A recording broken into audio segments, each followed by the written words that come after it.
Welcome to online class 12th for chemistry. बच्चों, जैसा कि आप जानते हैं कि इंटर में 5 विषय होते हैं, तो 5 विषय अर्थात 5 सब्जेक्ट्स में से एक विषय हमारा केमिस्ट्री का भी होता है। किसका होता है? केमिस्ट्री का भी होता है। तो जैसा कि पांचों विषय 100 नंबर के होते हैं, अर्थात पांचों विषयों का पूर्णांक अलग अलग 100 नंबर का होता है, उसी प्रकार से केमिस्ट्री का भी पूर्णांक 100 नंबर का होता है। कितने नंबर का होता है? 100 नंबर का होता है। ठीक, तो ये जो 100 नंबर का पूर्णांक होता है केमिस्ट्री का, ये 2 पार्टों में बटा होता है। कितने पार्टों में? 2। कौन कौन से? एक में होता है 70 नंबर का पेपर, 70 नंबर का आपका पेपर होता है एग्जाम में, और 30 नंबर का होता है प्रैक्टिकल। 30 नंबर का क्या होता है? प्रैक्टिकल होता है। ये आपका 70 नंबर का पेपर होता है और 30 नंबर का होता है प्रैक्टिकल।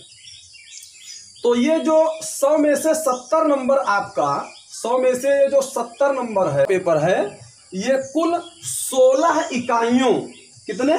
16 इकाइयों में बटा हुआ है। कौन कौन सी इकाई है? ये देखिए, मैंने इधर इकाई का नाम लिख दिया है। तो टोटल कितनी इकाई है? 16। और इस इकाई का क्या शीर्षक है तो मैंने सामने लिख दिया है। ध्यान दीजिए, पहली इकाई है आपकी ठोस अवस्था, दूसरा है विलयन, ठोस अवस्था को इंग्लिश में बोलते हैं सॉलिड स्टेट। दूसरी इकाई है विलयन, सॉल्यूशंस इंग्लिश में बोलते हैं इसको। तीसरी इकाई है आपकी वैद्युत रसायन, इलेक्ट्रोकेमिस्ट्री बोलते हैं। चौथी इकाई आपकी रासायनिक बल गतिकी है, इंग्लिश में इसको केमिकल काइनेटिक्स बोलते हैं। 5वीं इकाई आपकी पृष्ठ रसायन है, इंग्लिश में इसको बोलते हैं सरफेस केमिस्ट्री।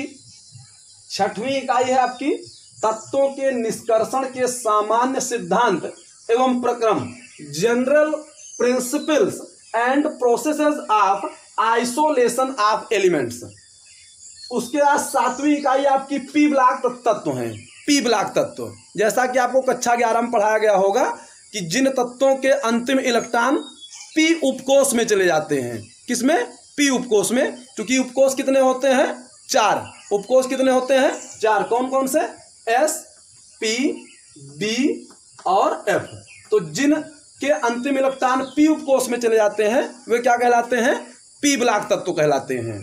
तो पी ब्लॉक तत्वों में जैसे आप ध्यान दीजिए, आपको वर्ग 15 के, 16 के, 17 के और 18वें वर्ग के तत्व पढ़ने हैं। ठीक है, तो वर्ग 15 में आपका जैसे क्या है? नाइट्रोजन परिवार का तत्व है। वर्ग 16 ऑक्सीजन परिवार का तत्व है। वर्ग 17 हाइड्रोजन परिवार का तत्व है। और वर्ग 18 आपका शून्य वर्ग का तत्व है। इनका अध्ययन आपको इकाई नंबर 7 में करना है, पी ब्लॉक एलिमेंट्स। 8वीं इकाई है आपकी डी तथा एफ ब्लॉक तत्व, संक्रमण तथा अंतः संक्रमण तत्व, D and F block elements, D and F block elements. 9वीं इकाई है आपकी उप सह संयोजन यौगिक, संकर या जटिल यौगिक, कोऑर्डिनेशन कंपाउंड। और 10वां जो है आपका इकाई है हाइलोएल्केन्स तथा हाइलोएरिन्स, इंग्लिश में यही बोलते हैं। 11वीं इकाई है एल्कोहल्स, फिनाल्स तथा ईथर्स। 12वीं इकाई है आपकी एल्डिहाइड, कीटोन्स तथा कार्बोक्सिलिक अम्ल। 13वीं इकाई है आपकी नाइट्रोजन युक्त कार्बनिक यौगिक, ऑर्गेनिक कंपाउंड कंटेनिंग नाइट्रोजन। 14वीं इकाई है आपकी जैव अणु, बायोमॉलिक्यूल्स। 15वीं इकाई है आपकी बहुलक। और 16वीं इकाई है आपकी दैनिक जीवन में रसायन, केमिस्ट्री इन एवरीडे लाइफ। तो ध्यान दीजिए, इसमें जो ये 16 इकाइयां हैं, इसमें ये जो 16 इकाइयां हैं, तो इन 16 इकाइयों में से ये आपकी 9 इकाई, कितनी? ये 9 इकाई जो है ये फर्स्ट पेपर में पढ़ना है आपको। किसमें पढ़ना है? फर्स्ट पेपर में पढ़ना है। ये आपकी 9 इकाई जो है 1 2 3 4 5 6 7 8 9, 9 इकाई, ये ठोस अवस्था से लेकर के उपसह संयोजन यौगिक तक, कोऑर्डिनेशन कंपाउंड तक, ये आपको फर्स्ट पेपर में पढ़ना है। और उसके बाद ये जो इकाई 10 है, इकाई 10 से इकाई 16 तक, इकाई 10 से इकाई 16 तक ये आपको पढ़ना है सेकंड पेपर में। किसमें पढ़ना है? ये आपका है सेकंड पेपर। ये इतना आपका इकाई 10 से इकाई 16 तक ये सेकंड पेपर है, और इकाई 1 से इकाई 9 तक ये आपका फर्स्ट पेपर है। आज से हम लोग पढ़ना शुरू करेंगे सबसे पहली इकाई ठोस अवस्था। सबसे पहली इकाई कौन सी पढ़ेंगे? ठोस अवस्था। ये हमारी पहली इकाई है और आज से ही हम इसे स्टार्ट करेंगे, ठोस अवस्था। हाँ तो बच्चों, इकाई 1 ठोस अवस्था, सॉलिड स्टेट। ध्यान दीजिए, जैसा कि आप जानते हैं पदार्थ वह है जिसका द्रव्यमान होता है, जो स्थान घेरता है। तो पदार्थ की 3 भौतिक अवस्थाएं होती हैं। पदार्थ की कितनी भौतिक अवस्थाएं होती हैं? 3 भौतिक अवस्थाएं होती हैं, ठोस, द्रव और गैस। पदार्थ की 3 भौतिक अवस्थाएं होती हैं, ठोस, द्रव और गैस। तो जो पदार्थ की ठोस अवस्था होती है, ठोस अवस्था में कण, परमाणु या जिसको आप कह लीजिए अणु या आयन, वो बहुत पास पास होते हैं, अर्थात एक दूसरे से एकदम सटे होते हैं। जैसे कि हम आपको यहाँ दिखा सकते हैं, ये देखिए, जैसे यहाँ पर ये एकदम पास पास होते हैं, एकदम सटे होते हैं एक दूसरे से, अर्थात इनमें कंपन बिल्कुल ना के बराबर होता है, यानी बहुत कम होता है। कह सकते हो कंपन बहुत कम होता है। कंपन बहुत कम होता है तो इसका मतलब इनकी गतिज ऊर्जा भी बहुत कम होती है। अणु जब इधर उधर नहीं ज़्यादा हिल पाएंगे तो इसका मतलब ठोस के अणुओं की जो गतिज ऊर्जा होती है वो बहुत कम होती है। ठोस के अणुओं की गतिज ऊर्जा बहुत कम होती है। ठोस के अणु बहुत पास पास होते हैं और इसलिए ठोस के अणु का घनत्व, ठोसों का घनत्व, अणु बहुत पास पास होते हैं इसलिए घनत्व ज़्यादा होता है। तो और इनके जो अणु होते हैं, इनके अणुओं के अर्थात ठोसों के अणुओं के बीच में अंतरा आणविक अवकाश अर्थात अणुओं के बीच की जो दूरी होती है, इंटरमॉलिक्यूलर स्पेस, वो बहुत कम होता है। इंटरमॉलिक्यूलर स्पेस बहुत कम होता है। तो हमारी जो कक्षा 12 में इकाई 1 है, ठोस अवस्था, सॉलिड स्टेट, तो हम आपको यहाँ पे बता दें कि ठोस क्या होते हैं। वैसे तो ठोस क्या है? पदार्थ की 3 अवस्थाएं होती हैं और पदार्थ की 3 अवस्थाओं में से ठोस, द्रव और गैस में ठोस भी एक अवस्था होती है। पदार्थ की एक अवस्था ठोस भी होती है जिसका आकार, आयतन और आकृति निश्चित होती है। आकार, आयतन और आकृति तीनों निश्चित होता है। ठोस के अणु बहुत पास पास होते हैं, ये सब आपने पिछले क्लासों में पढ़ा होगा। तो ध्यान दीजिए, ठोस अवस्था पदार्थ की वह अवस्था है, ध्यान दीजिएगा, ठोस अवस्था पदार्थ की वह अवस्था है जिसमें घटक कण, अब ठोस अवस्था में घटक कण कैसे हो सकते हैं? ध्यान दीजिए, घटक कण अणु, परमाणु या आयन। जैसे कोई ठोस है तो वो ठोस तमाम छोटे छोटे कणों से मिलकर बना होगा ना। जब जैसे एग्जाम्पल के तौर पे चाक ले लीजिए, तो ये चाक तमाम छोटे छोटे कणों से मिलकर बना है ना। तो उसी तरह से जो ठोस होते हैं वे ठोस भी अणुओं से, परमाणुओं से या फिर आयनों से मिलकर बने होंगे। तो ठोस अवस्था पदार्थ की वह अवस्था है जिसमें घटक कण, अणु, परमाणु या फिर आयन जालक में समृत संकुलित मतलब क्लोजली पैक्ड, एकदम पास पास क्लोजली पैक्ड होते हैं तथा गति करने में असमर्थ रहते हैं।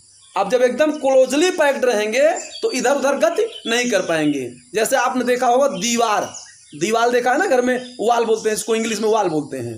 तो वाल की जो ईंटें होती हैं, क्या वे कहीं इधर उधर हिल सकती हैं? क्योंकि वे ईंटें एक दूसरे से क्या होती हैं? क्लोजली पैक्ड होती हैं। तो उसी तरह से जो ठोस के कण होते हैं, ठोस के कण में जैसे अणु है, परमाणु है या फिर आयन है, ये क्लोजली पैक्ड होते हैं। तो क्लोजली पैक्ड होने के कारण ये अपने अक्ष पर कंपन कर सकते हैं, बाकी ये गति करने में असमर्थ होते हैं। अब ध्यान दीजिए, ठोसों का सामान्य वर्गीकरण हम आपको बताने वाले हैं। क्या है? ठोसों का सामान्य वर्गीकरण। General classification of solids. क्या होता है इसमें, ध्यान दीजिए। ठोसों का सामान्य वर्गीकरण क्या है? ठोसों को मुख्यतः दो श्रेणियों क्रिस्टलीय ठोस और अक्रिस्टलीय ठोस में वर्गीकृत किया गया है। ठोसों को मुख्यतः दो श्रेणियों क्रिस्टलीय ठोस और अक्रिस्टलीय ठोस में वर्गीकृत किया गया है। फिर ध्यान दीजिएगा, जो ठोस हैं ठोसों का सामान्य वर्गीकरण किया गया है और ठोसों को मुख्यतः दो श्रेणियां यानी क्रिस्टलीय ठोस और अक्रिस्टलीय ठोस होते हैं। अब इसमें हम आपको क्रिस्टलीय ठोस के बारे में बता रहे हैं। क्रिस्टलीय ठोस क्या होते हैं? क्रिस्टलीय ठोस में संरचनात्मक इकाई, प्रत्येक ठोस जिन छोटे छोटे कण, परमाणु या आयन से, अणु से मिलकर बना होता है वो उसकी इकाई कहे जाते हैं। तो ध्यान दीजिए, जैसे अणु की संरचनात्मक, जैसे ठोस है तो उसकी संरचनात्मक इकाई क्या हो सकती है? या तो अणु हो सकता है, या तो परमाणु हो सकता है, और या तो आयन हो सकता है। तो क्रिस्टलीय ठोस में संरचनात्मक इकाई अणु, परमाणु या आयन, अणु, परमाणु या आयन एक निश्चित प्रकार से व्यवस्थित रहते हैं। मतलब यूं समझ लीजिए आप, एक निश्चित आर्डर में व्यवस्थित रहते हैं, टेढ़े मेढ़े इधर उधर नहीं व्यवस्थित रहते हैं, एक निश्चित क्रम में व्यवस्थित रहते हैं। क्रिस्टलीय ठोस में एक निश्चित प्रकार की संरचनात्मक इकाई की पुनरावृत्ति होती है। जैसे आपने देखा होगा एक क्रमवाइज व्यवस्था। क्रमवाइज व्यवस्था का मतलब जो ठोस के अणु होते हैं, कभी एग्जाम्पल के तौर पर आप एक दीवार ले लीजिए, तो दीवार में ईंटें जो है क्रम से व्यवस्थित की हुई होती है ना, क्रम से व्यवस्थित की हुई होती हैं। तो उसी तरह से जो है जो क्रिस्टलीय ठोस होते हैं, तो जो क्रिस्टलीय ठोस में की जो संरचनात्मक इकाई है, संरचनात्मक इकाई कौन है ठोस की? क्रिस्टलीय ठोस की अणु, परमाणु या आयन एक निश्चित प्रकार से व्यवस्थित रहते हैं। क्रिस्टलीय ठोस में एक निश्चित प्रकार की संरचनात्मक इकाई की पुनरावृत्ति होती है, अर्थात वह इकाई बार बार दोहराती रहती है, जिसके कारण क्रिस्टलीय ठोस के ज्यामितीय अभिविन्यास निश्चित होते हैं तथा ये संरचनात्मक इकाई क्रिस्टल के त्रिआयामी जालक, थ्री डायमेंशनल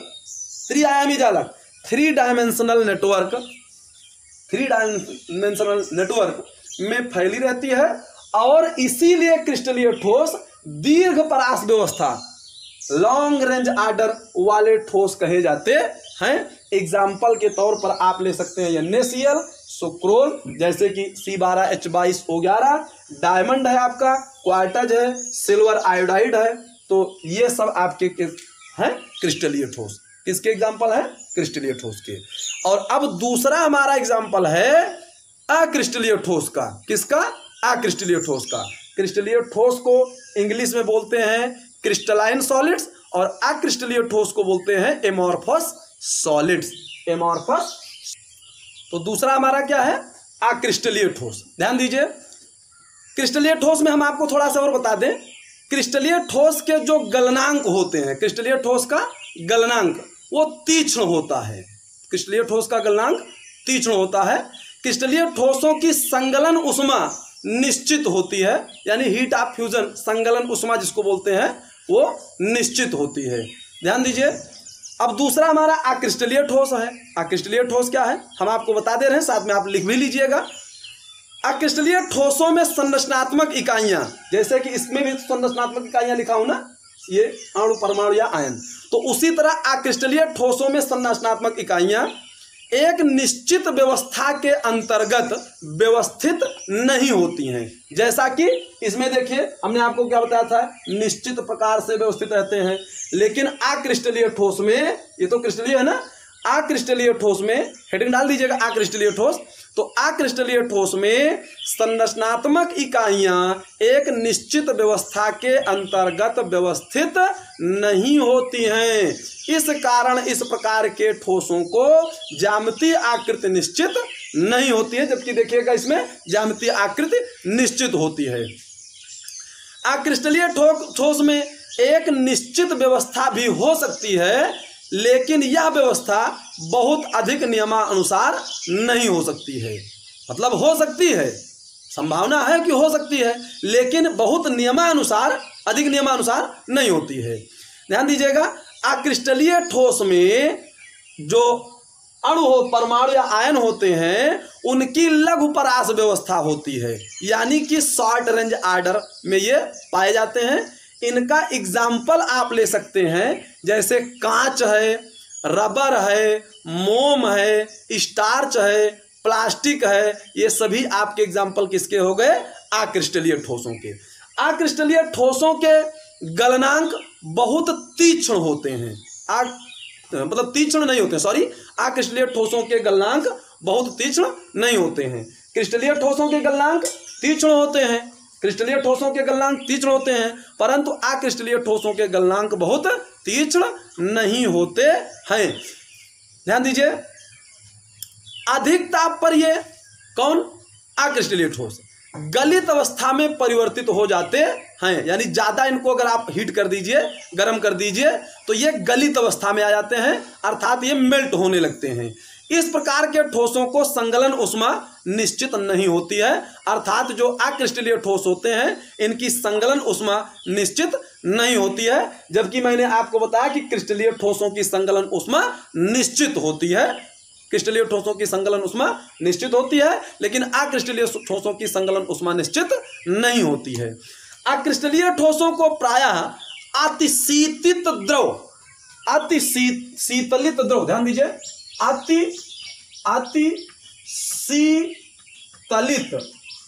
अतिशीतलित द्रव, ध्यान दीजिएगा, अक्रिस्टलीय ठोसों को प्रायः अतिशीतलित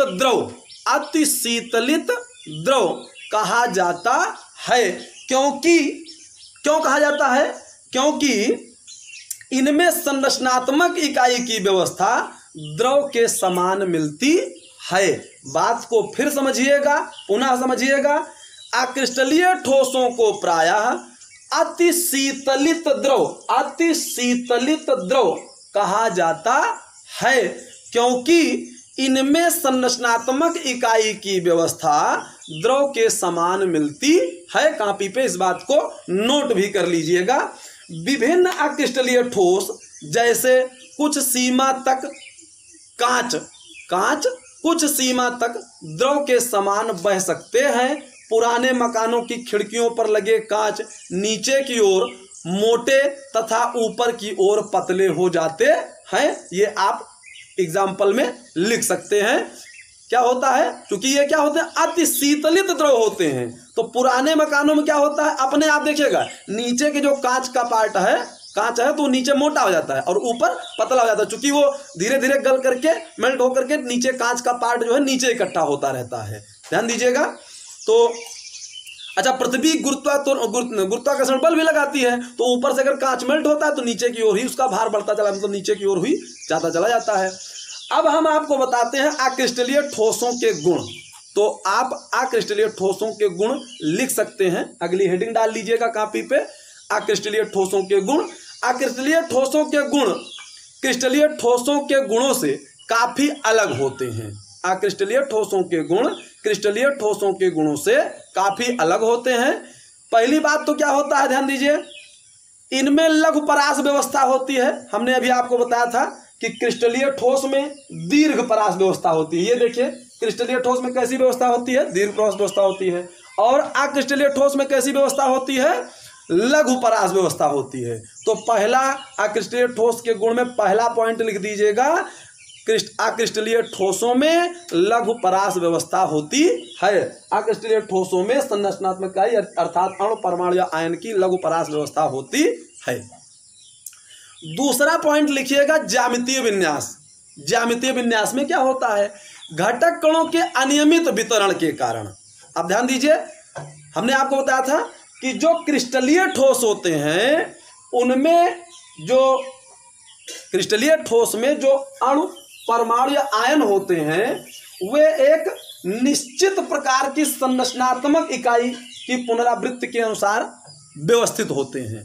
ठीक है, तो यहां पर क्या होता है, मतलब वो नियमित प्रकार से रहते हैं, नियमित प्रकार से व्यवस्थित रहते हैं, रेगुलर ज्योमेट्री पाई जाती है उनकी।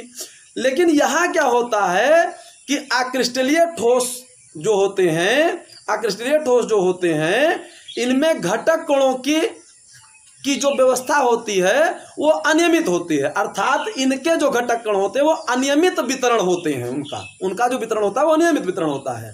अक्रिस्टलीय ठोसों में ना तो निश्चित और ना ही लाक्षणिक ज्यामितीय विन्यास पाया जाता है।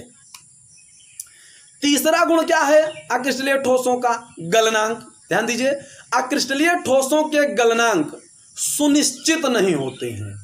अक्रिस्टलीय ठोसों के गलनांक सुनिश्चित नहीं होते हैं।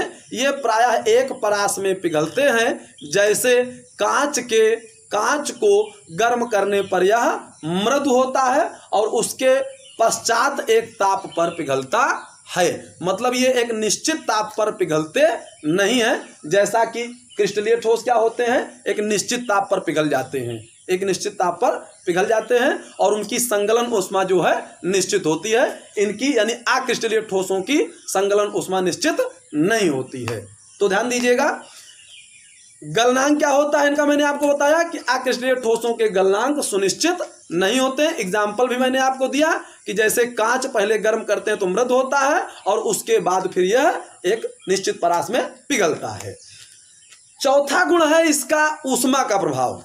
तो सामान्य दशाओं में अक्रिस्टलीय ठोस अपने अक्रिस्टलीय रूप को बनाए रखते हैं। सामान्य दशाओं में अक्रिस्टलीय ठोस अपने अक्रिस्टलीय रूप को बनाए रखते हैं, लेकिन गर्म किए जाने पर ये किसी विशेष ताप पर क्रिस्टलीय रूप ग्रहण कर लेते हैं। क्रिस्टलीय रूप ग्रहण कर लेते हैं। गलन ऊष्माएं क्रिस्टलीय ठोसों के विपरीत अक्रिस्टलीय ठोसों की गलन ऊष्माएं ना तो निश्चित और ना ही लाक्षणिक होती हैं। इनकी गलन ऊष्माएं निश्चित भी नहीं होती हैं और लाक्षणिक भी नहीं होती हैं। चाकू से काटना, ध्यान दीजिए अगला गुण क्या है।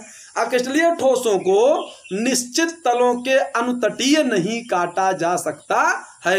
अर्थात जब इनको आप काटने लगेंगे तो फिर जिस चीज से आप इनको काट रहे हैं, काटते समय वो एकदम सीध में नहीं कटेंगे।